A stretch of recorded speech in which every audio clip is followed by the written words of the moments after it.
Hello and welcome to my episode 6 review of Warrior. A soft heart won't do you no favours. Now, usually in the previous seasons, there is a random episode that doesn't have much to do with the main plot. And this is almost that episode. I say almost, as it's usually just set in one place, and it's pretty much a standalone episode. In season 1, it was The Blood and the Shit, the Western episode. In season 2, it was To a Man with a Hammer, Everything Looks Like a Nail, which was the love letter to Bloodsport. On to season 3, this one has more going on and it's catching us up on other subplots as well. So let's crack on with a brief synopsis and then a further in-depth view. We open up with Mai Ling meeting Young Jun as the printer is being set up. Obviously, he's still very sore about the new setup and isn't eager at working with the Long Z. Mai Ling, the manipulator, though, puts a bug in his ear, saying Assam is too close to Yan Mi and that's what he should be worried about. Meanwhile, in an effort to get the counterfeit money out of Chinatown, they go to make a deal with a German gang Father Jun knows. This gets complicated, but more on that later. We get to catch up with Chow and Lee and see how they are getting on as they are being transported back to Savannah. And we get Leary being shown the ropes on how to navigate high society by Strickland. So let's unpack this, shall we? And in no particular order. I thought this episode was very good, and I also felt it dealt with conflict quite well. But this is Warrior, I hear you say. Doesn't conflict just entail smacking the sin out of someone? Well, yes, dear viewer, but I mean internal conflict as well as forces that you punch and kick. At the compound, with the Germans, how conflicted our Sam has now become. The moment you saw the treating Germans, the Chinese like crap and beating the Chinese person, you knew they were going to die. Now, where does this sudden well of morality spring from? Or what borders for morality from Assam's point of view?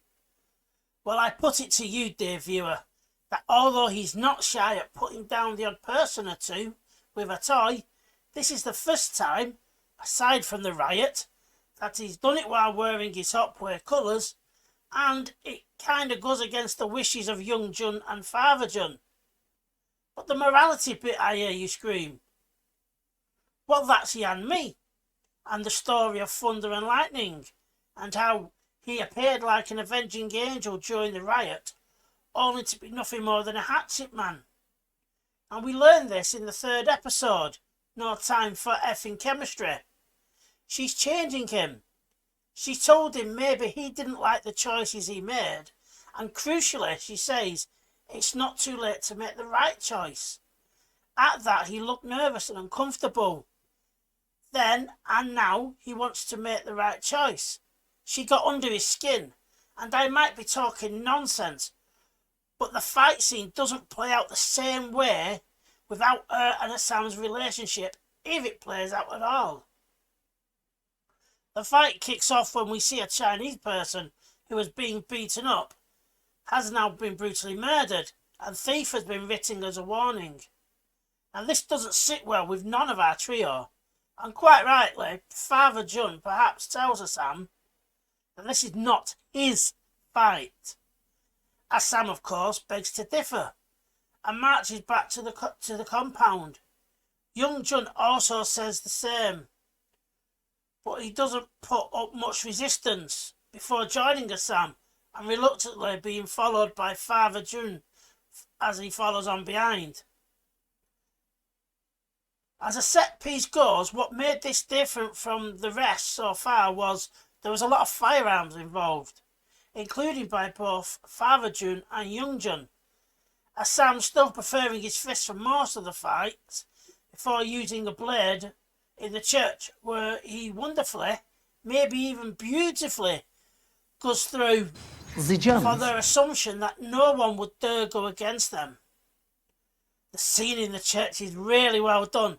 It's very brutal, and it's bravo. It's just a chef's kiss in perfection. And the final killing blow is glorious. It stands out as one of the best fights of all 3 seasons so far. I said earlier that Assam had an internal conflict regarding choice. As he closes the church door, he has clarity of thought, as though it was a superpower. In that moment, he has purpose. Now, during the gunfight, even though we see it briefly in the reaction by Father Jun, he gets the biggest of Hollywood cliches, and that is of stopping a bullet in the side, but not going down to the last second when all are vanquished. That particular scene ends with them needing to get Father Jun home as soon as possible. Now, you can easily point the finger at Assam, if you should wish to do so, because without his intervention, our trio makes it home safe and sound. Will Father Jun die? Who knows? But it would create more tension between Assam and young Jun if he did, expanding on an already fraught relationship, which from a story point of view could be great, regardless of what CBR says. 2 best friends that end up in conflict opposed to each other. Would he join his sister? Would or could there be a civil war within the Hopware? Or will everything just be fine and rosy? No matter what happens, we as fans get a great story. We also, I think at least, got the resolution to the Lee and Chow storyline. Though as good as it was, I perhaps would have liked it to go on a bit longer if that's the case. Again, we have a conflict as how are these 2 supposed to trust each other to get out of this particular sticky situation? Their scene opens up on a train, and they get into the conversation of how Lee sees Chow rather than the person he is. Chow says Lee has a very childlike view. Well, he actually says stupid child. And I think we can all agree Lee has been guilty of great naivety in many things. Chow tries to explain the power of the deal. There's no race or colour, just the deal. In that moment, everyone is equal.